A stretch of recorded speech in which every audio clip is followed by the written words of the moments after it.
Hi guys, Marika here with the real-time coloring of Dracula Bunny. Isn't he a cute bunny? I really like him. He's really adorable and I really like his fangs. So this is the Dracula Bunny by Some Odd Girl. He is part of the new release that is releasing this week. And today we are showcasing a couple of bunnies. I haven't really told you yet, but I am a part of the Some Odd Girl DT nowadays. It's kind of fun, right? I was really happy when they asked me if I wanted to join, so I got a little bit more on my plate, but hopefully I will be able to keep on track with everything, even though I'm going away 3 weekends in a row, so I will have to try to fix this during the weeks, but it will work out. I got these videos done, didn't I? Yeah. So this is the real-time version of the coloring. If you want to see how I made the card and the sped up version of the coloring of the bunny, you can click in the I have a little eye dot up here, which will be linking to that video. I will also put the link in the description down below if you want to click that and see the full card. But anyhow, this is the bunny, and for the bunny I decided I wanted a grey bunny, and I think he's in the mid greys. Usually when I do white I use number 4, number 2 and number 0. Is 0 a number? It is a number, but it doesn't yeah. Anyhow, 4, 2 and 0 in whatever grey that I'm choosing. I happen to have all of the Copics because that's just how I am. I've been collecting them for years. I want to say that first of all. I've been collecting them for years. Copics are very nice because they keep very well. When my pens have dried out, it's because I've used them too much, so I have to refill them anyway. So I'm really happy about my collection of Copics that I have. But anyhow, so I have all the greys, and some people say, do we really need all the greys? Both yes and no. It all depends. Really all depends on what kind of imageries you are doing. If you are starting out, I recommend at least one grey. And I do recommend having 2, the W's and the C's. However, you don't need to get all of them. I have a tendency to use the even numbered ones. So I use 0, 2, 4, 6, 8, 10, those kind of greys. And you could get those, and then you can get them in the warms and in the colds, because that would work with most colors.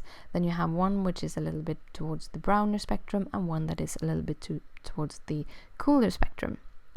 However, I very often go to either the toner or the natural greys, and that is because I have a lot of kind of vintagey papers that I love using, and they work great with the warm greys, but sometimes the toner or the natural greys work better.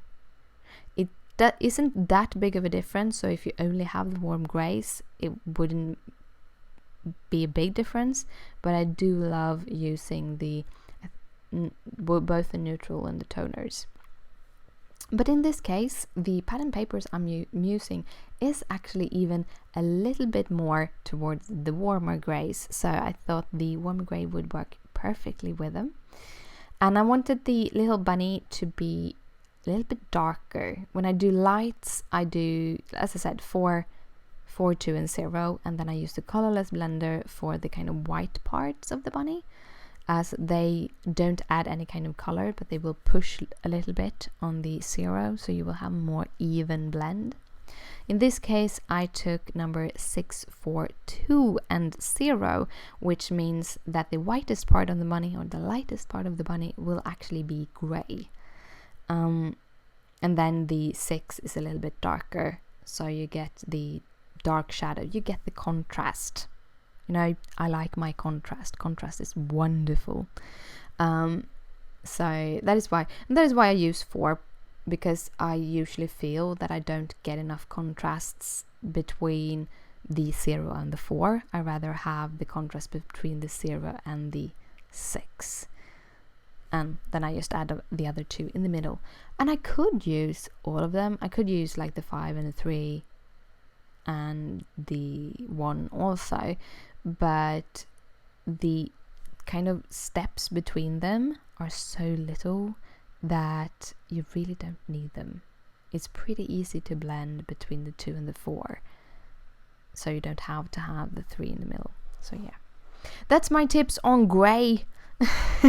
On grey coloring. You know, there's probably gonna be a lot of small tips here and there, because I can't really talk about just the coloring of the bunny, because there isn't that much into it. I talked to you about before, and I will probably be repeating myself in these videos quite a lot, but I kind of figured that repeating information helps retain it. I look at this really awesome digital artist called Keenan Lafferty. He has a YouTube called KNKL Show. I think it's that, or KLKN. No, KNKL Show. And every week he comes out with a digital tutorial of some sort. And many of his videos he has repeating the same information. But that means also that I learn it. From the first time I saw the video, I might not have remembered it. But now he has shown me how to use those tools over and over again. So now I remember them. So when I am playing around and digitally coloring, I remember the shortcuts with the software. I'm remembering how to do stuff, which I really like. So you probably will get a lot of double information and repeated information in these videos, but I hope you like it anyway. So now I have almost completed the full blend on my bunny. So this is the first layer, and I have concentrated on getting a good blend for him, so that I have put the shadows in. I'm trying to blend out the shadows so that they will look good. Now I can see that the darker isn't super perfectly blended in some places, but I don't really mind, because I'm going over doing some fur texture here with teeny tiny strokes. I'm sorry my thumb is kind of covering the nib of the pen, but that is because I angle my pen differently for different things. So when I'm doing a blend, I usually have a pretty big angle on the pen. I'm letting the side of the brush kind of color things in, while when I'm doing details, I'm kind of angling the pen so it's going straight up, so that I only get the little tip of the pen, and therefore I can get much thinner lines. And it's also practice. It's a lot of practice trying to get those thin lines. I know Zoe, she recommends doing it on the side of a paper and practice. I am a little bit lazy, so I rarely do that. I can do that if I'm testing colors, but otherwise I mostly just try it out on my images. But if you color enough, you don't have to do that repeatedly on the side. You can do it on your images. But yeah, so I'm doing small flicks. What a flick is when you put your tip to your paper, and then you, at the same time as you're pulling at the what's it called? When you direction, that's the word. When you pull it at the direction you want it to, you at the same time lift it carefully. And you don't want basically just want your tip of your marker to be just a little bit tip on your marker being on the paper when you start, and then pull it till it actually lifts from your paper. And that is how you get those teeny tiny flicks. I still have days when my flicks is just so bad. They're much thicker than I want them to be, and then I have days when my flicks turn out awesome. So it's kind of sometimes good, some days are bad. But if you like doing flicks, you probably will learn. But I'm doing the flicks in the direction of where I think the fur would be, and because I'm doing so teeny tiny flicks, I don't really worry about which direction I go. I try to keep them going from dark to light, because putting the tip down can make will make a little bit of a darker place from where you kind of lift your nib. So I try to go from dark to light, but sometimes I have to go in the other direction just because I need to get the hair strands in the right direction, and it's easier to go in one direction than another, sort of. But yeah, so I'm doing all of those flicks, and when I'm doing it, I'm going from dark to light. So I started with the 6 and did small flicks, so they flicked over to over the 6 and over where I blended with the 4. Then I went in with the 4, and then I tried to go from the area where I blended with the 4 to where I blended with the 2. And then I'm going in with the 2. I'm going from the area where I blended with the 2 to the area where I blended with the 0. Just carefully doing it, and this time I actually didn't do the 0 afterwards, and I usually don't, because the lightest hair can make it be a little bit more muddy. I want the texture, but at the same time I want the light area, so I keep the light area without flecks, or the borders of the light area without flecks, and therefore I kind of get more of a texture feeling. Then I'm going in and doing the nose and the mouth, and for the nose I used R35, 32 and 30, but for the mouth I also went in with the RV99 or RV66, I think 69 it is, just at the depth of the mouth to make it a little bit darker, and then I with the marker kind of shaped a tongue shape. Then I'm going in with the teeth, and I thought it would be fun to make his teeth look a little bit like dirty. I have a kitty, he's 2 years old, and he gets these little yellow stripes on his teeth, on his canine teeth. Kitties do that, that's just how it is. So I kind of chose to add that to the fangs of the bunny. As you see here, I actually added red in the wrong place. So I'm going in with my colorless marker, and first I'm going in and like pushing the color down. This will make the red bleed all over the other parts. That's just how it does. So when I felt I had fixed that enough, I'm going in with the grays, because that in a part where I colored red was actually the arm of the bunny. So I'm coloring gray, a dark gray in the little middle and a light gray in the other part. And then I'm going in with the red that I'm going to use for the cape. And I'm using the R24 as the lightest, so I'm blocking out my shadows with that. And that is also, this is a tip I picked up from Sandy Alnock. And that is, if you want to color red, you want your lightest of your reds to be a true red. Many times when you color red, you choose the different reds in the Copic coloring. If you go for the Copic color families, then maybe if you're going for a Christmas red, that would be the R20s usually. And then you go up all the way to maybe 22 or even 21, which actually makes the red look more pink than red. So you want your lightest colors to be a true red, and R24 is pretty much a true red. So I started with R24, which is going to be my lightest color.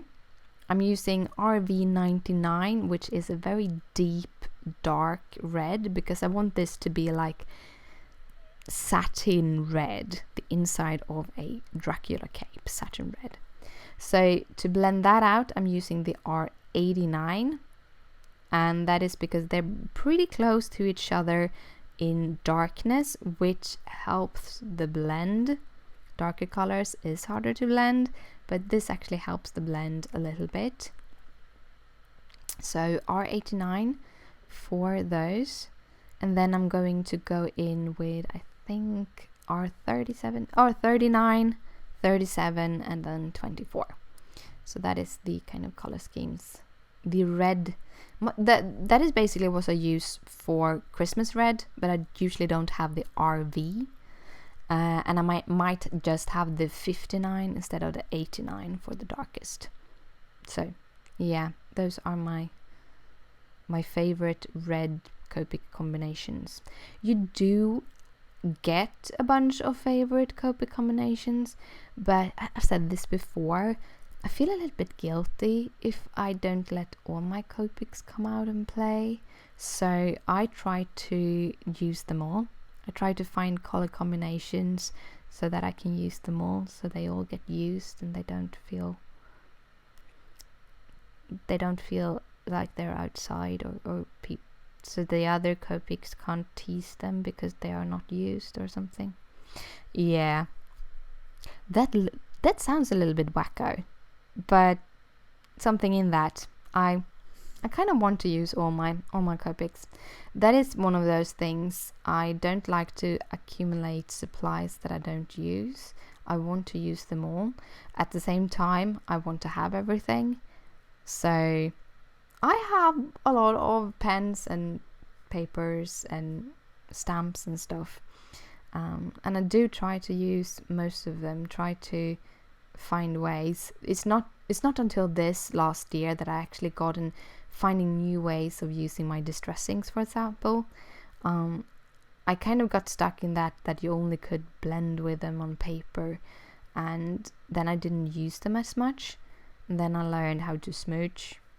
And if you have seen my other card videos, you know I love to smooch. Smooching is wonderful, and that also makes me use all of the different colors that I have, because then I can kind of make cool backgrounds and mix and match, and it's a lot of fun. But you will not only get smooshed backgrounds like with this card that, if you look at the card video, I actually did use pattern paper, which I really, really love, so that is awesome. Do have to order some more Halloween and a whole bunch of Christmas papers this year, because I found out I didn't really buy any of it last year, so I don't have all my Christmas paper, and Halloween papers are just papers that you can't find anywhere. And when I make videos, I really like you to be able to find the supplies that I'm using somewhere. So I try to get new supplies for that case also. And also it's always fun with a little bit of new things. I have some coming up, but we'll see if I might get even more. But for the cape, I've been using the C's to make a black cape. So C10, C8, C6 and C4. And I actually didn't blend the C4 that much because I wanted it to leave a little bit of a shine, so it looks like he has a satin cape. For his eyes, I'm going in with some browns. I wanted him to have pretty dark eyes, so it's a E49, E47. I think I'm going in with the E44 as my lightest, so it's really dark chocolate brown eyes. Kind of like that color, kind of like that it's a little bit grayish brown. And then I'm using the B63 to shadow the kind of whites so that you can get a shadow there. And then I'm going in with my white gel pen in his eyes, and I think a little bit on his shoulder, on the little on his teeth, trying to get that satin to shine even more and look a little bit more shiny. his nose too. But yeah, that was my coloring for today. I hope you liked it. If you do, please thumbs it up. It means a lot to me. Share it with your friends. And if you have any questions, just comment down below or send me a PM. And thank you so much for watching, and I'll see you later. Bye!